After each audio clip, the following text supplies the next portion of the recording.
These 10 songs have a violent or disturbing backstory. In 1993, the technically versed alternative metal band Tool released a song titled Prison Sex from their debut studio album, Undertow. Prison Sex brings to the forefront the trauma that is caused from experiences of child abuse, the learned behavior, and the harshness of continuing the cycle yourself. Although never proven, it is speculated that frontman Maynard James Keenan wrote the lyrics from an autobiographical stance, stemming from prior experiences he had with his stepfather. In the music video accompanying the song, a battered robotic-like doll is trapped in a room full of other grimly modified humanoids. Its legs are removed and placed out of reach. A much larger humanoid, wrapped in black leather, later confronts the doll, causing it to go catatonic.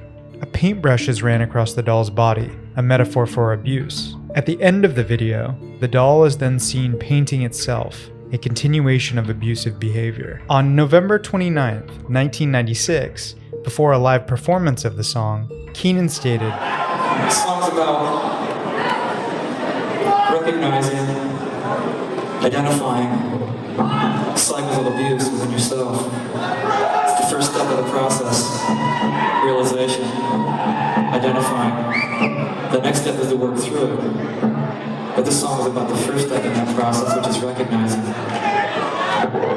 Tool brings awareness to the real-life trauma and abuse that others may have experienced, spreading a message that you are not alone. Every Breath You Take by English rock band The Police approaches not being alone from a completely different perspective. This song sees a point of view of an obsessed lover who is engaged in the act of stalking.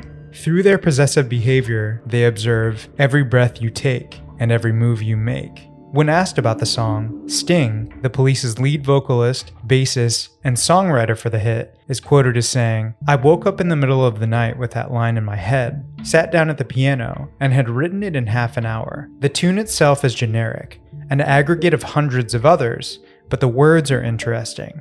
It sounds like a comforting love song. I didn't realize at the time how sinister it is. Who knew that despite originating from a dark premise, Every Breath You Take would go on to be one of the most played radio songs of all time?" Also centric to the UK, Dublin, Ireland's boomtown Rats released their 1979 hit, I Don't Like Mondays. The song depicts the actions of 16-year-old Brenda Spencer, who on the morning of Monday, January 29, 1979, underwent a shooting spree on Cleveland Elementary School in San Diego, California. Using a .22 caliber rifle, Spencer took the lives of 2 adults, injured 8 children, and 1 police officer.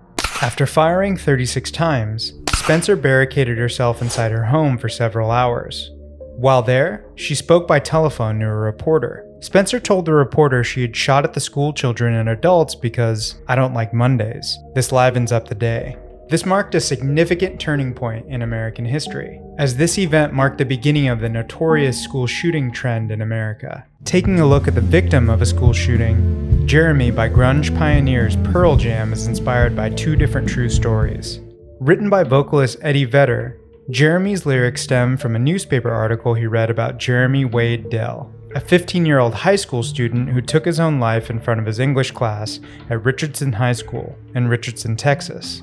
Vedder felt compelled to take that small article and make something of it, to give that action, to give it reaction, to give it more importance. Additional inspiration stemmed from Brian, a student that Vedder knew from his junior high school days in San Diego, California. As a result of altercations with Vedder and other students, Brian fired a gun within one of the classrooms. Jeremy shows a portrayal of how bullying, alienation, and emotional isolation can lead to serious actions outward. Citing emotional isolation inward is Lullaby by goth rock giants The Cure.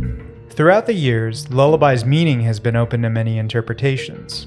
Fans have often analyzed it as a song about childhood abuse and control over another person. Others see it as an allegory for drug addiction or depicting terrible things you can't escape, something Robert Smith, co-founder, lead vocal, and guitarist for The Cure, had dealt with in the past. Smith conveyed that the song is about disturbing lullabies, sung to him as a child, and the unsettling ways that they would end. These left him unable to sleep at night, often envisioning the monsters of his imagination to be hiding in the corners of reality. To me, this is a testament of strong songwriting, allowing the listener to derive their own interpretation, while being fearful of the darkness that can subside within the human brain. A similar darkness can be found within Night Shift by goth post-punk pioneers siouxsie and the Banshees. Night Shift's lyrics are directly inspired by the reign of Peter Sutcliffe, otherwise known as the Yorkshire Ripper, an English serial killer who murdered 13 women in a 5-year span between 1975 and 1980. Following in the footsteps of Jack the Ripper, Sutcliffe would shift focus from residential area victims to the red light district, as he was attracted to the vulnerability of prostitutes. In 1981, Sutcliffe initially was detained for having false numbered plates. The next day, Sergeant Robert Ring inspected the scene of Sutcliffe's arrest, finding a knife, hammer, and rope he had stashed, while briefly stepping away from the officers to urinate. He was then brought in to Dewsbury Police Station. In his confession, he stated that the voice of God had sent him on a mission to kill prostitutes, having an extreme distaste for their existence within the profession. The visceral spookiness of the song is conveyed through Siouxsie Sue's vocals. Here she gives insight towards the killer's perspective and offers a warning to other women about his vile acts. Vile acts, such as the ones in Diane, by punk trio Hüsker. Diane is an account of events associated with Diane Edwards, who was abducted while walking home from her waitressing job at Perkins Pancake House in West St. Paul, Minnesota. The killer, Joseph Teray Jr., forced her into his car, assaulted, and tragically took the life of the 19-year-old. Teray frequented the pancake restaurant and was denied on multiple requests for a date with Edwards. With 5 eyewitness accounts of Edwards' abduction, Teray was taken into custody. He was later linked to the murders of Alice Hewling and her 3 children, who he shot in their Clearwater home, as well as Marlis and Woollenhouse, whose life he brutally took with a blunt object. For his heinous crimes, Teray is serving 6 life sentences at the Minnesota Correctional Facility Stillwater. Over a decade later, new metal band Korn brought us insight towards another heinous act in their song, Daddy. Daddy follows the painful and tragic experience of a child undergoing sexual abuse. When reaching out to their parents, the claims are disregarded, with the child thought to be lying. This leads the child to resent their parents, their prior experience, and themselves. Internalizing the trauma, it bubbles to a point where they lash out, screaming at their abuser. Jonathan Davis, frontman of Korn, has gone on record to say that this is not an account of experiences directly stemming from his father as the offender, but of encounters with a babysitter. In 2014, Ross Robinson, who produced the album, told Rolling Stone magazine that the sobbing at the end of the song is real. He kept recording Davis's breakdown and directed the band to resume playing as it continued. Davis offers solidarity here for those that have undergone related experiences, shedding light on the vulnerability and heavy emotional turmoil a person can feel from trauma. Similarly, the trauma witnessed in 1977's Hamburger Lady by noise collective Throbbing Gristle centers around a brutal car accident. Hamburger Lady surprisingly doesn't take the perspective of the victim, instead of a technician that is assigned to care for them. As a result of the car accident, the Hamburger Lady is an extreme burn case, her body becoming entirely disfigured from head to toe. Kept alive by tubes and in a semi-conscious state,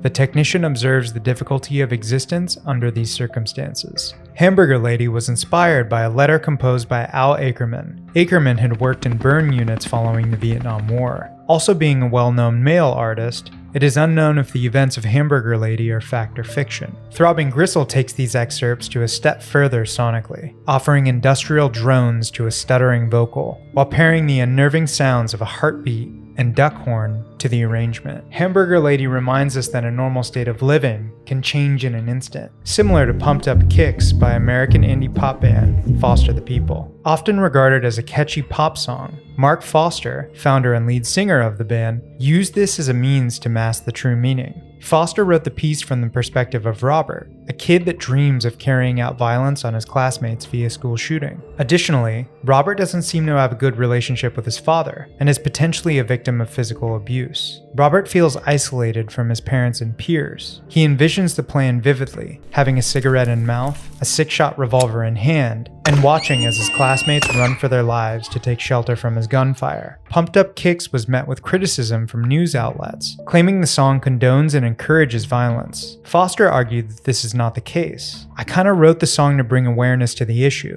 That sort of thing keeps happening more and more in our country. It's kind of turning into an epidemic. To me, the epidemic isn't gun violence. The epidemic is lack of family, lack of love, and isolation. Kids who don't have anywhere to go or anyone to talk to, and that's what makes them snap. Despite being massively commercially successful, Pumped Up Kicks is an example of a darker meaning veiled behind a shiny curtain.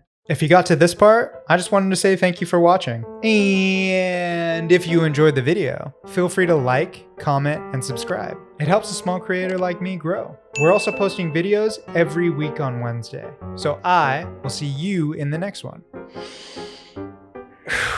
I wonder how many people really thought Pumped Up Kicks was just a pop song.